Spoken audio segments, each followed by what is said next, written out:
Meta kienet qed tirrispondi għal mistoqsijiet tal-ġurnalisti, Deborah Xkembri qalet li l-manteniment huwa obbligatorju bil-liġi.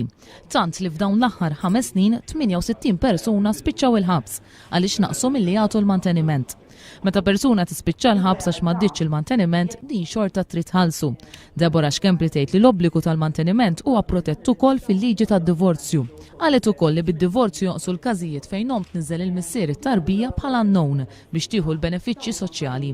Dan għaliex persuni li kienu sforzati jikkoabitaw bid-divorzju ikunu jistgħu jiżżewġu u jillegalizzaw lil uliedhom.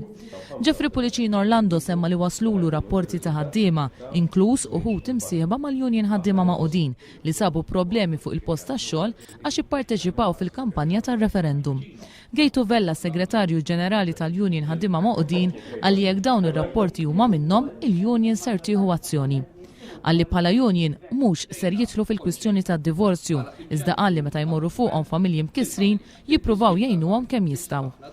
Evarist Bartolo fakkar lill-ġurnalisti li waqt il-konferenzi tal-Moviment Iva għandhom iċ-ċans li jsaqsu l-mistoqsijiet. Fl-istess waqt li ringrazzja lill-istampa għar-rwol li qed tieħu f'din il-kampanja.